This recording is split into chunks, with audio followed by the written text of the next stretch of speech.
Hello and welcome to my YouTube channel. I am Caitlin. I am a love and dating coach who helps usually women, admittedly, fall in love with themselves and possibly other people. But today I wanted to come in and talk to you about what role luck plays when it comes to meeting somebody and when it comes to dating, as this was a little bit of a debate on my Instagram a couple of weeks ago about what percentage of people thought they were kind of lucky in love or unlucky in love and all of this.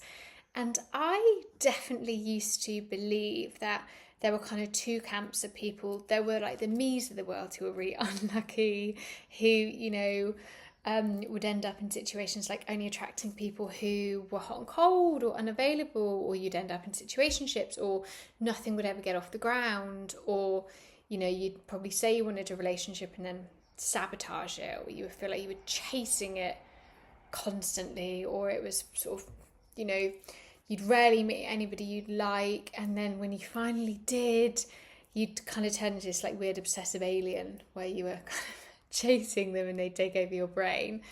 So that's kind of how I felt it was for this kind of group of people, and it definitely felt like it was just me compared to my friends. And then when I looked around and I saw kind of everybody else, I saw friends, colleagues who'd meet people really easily, who'd get into these long-term relationships, who kind of didn't have the drama or the pain, or, it all felt easy. I definitely believed that it was about luck. However, now looking back and doing the job I do, and also the amount of work that it took me to get myself out of that situation and out of those patterns, do I believe some people are just luckier in love than others? No. I don't really believe it is all just a roll of the dice anymore.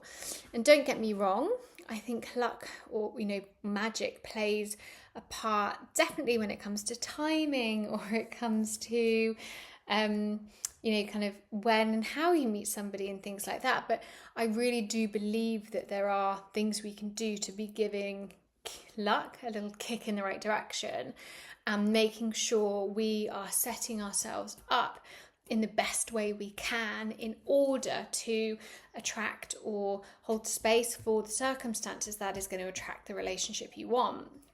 The reality is we haven't all been brought up in the same way. We haven't all been given the tools to kind of have healthy self-esteem, or to kind of harness positive beliefs that support us. We haven't all been taught how to regulate anxiety, or that it's okay to trust, or we haven't all learned what healthy love feels like.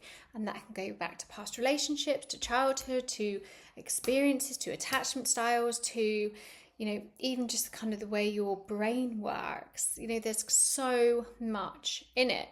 But I think when we're coming from that place of not having the tools and not having a kind of a blueprint for healthy love, it means we can kind of use the idea of it as a way to fix ourselves. Our self-worth and our happiness can be underpinned by somebody not finding us attractive or wanting to be with us. And the real kind of kicker is that relationships tend to be a mirror of what's happening internally. The relationship we have with ourselves will dictate, and I'm not talking about cases of domestic violence or anything like that, but in your kind of, let's say bog standard situationship, it will dictate how you're willing to be treated, what you put up with, what your standards are, how you think about yourself, what your expectations are, all of those kind of things, which then in turn informs the situations we tend to end up in. And the issue comes in if we don't like ourselves, if we don't believe we deserve love, or we don't believe we can have it, then we do tend to be attracted to people who will mirror and prove those kind of beliefs and situations correct. They cheat, they blow hot and cold, they're unavailable, all that kind of horrible stuff. But this is why it can be so important to do the work before dating, before getting into the relationships, before going down the kind of spiral again.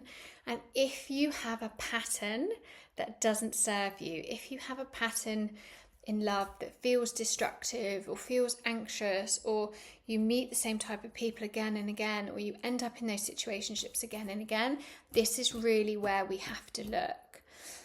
Because when I finally had that turning point where I thought, can't do this anymore, I do want to meet somebody, I would love to have a family one day, it made me feel powerful, actually, the thought of, okay, what if I could change this? What if this doesn't have to be my lot?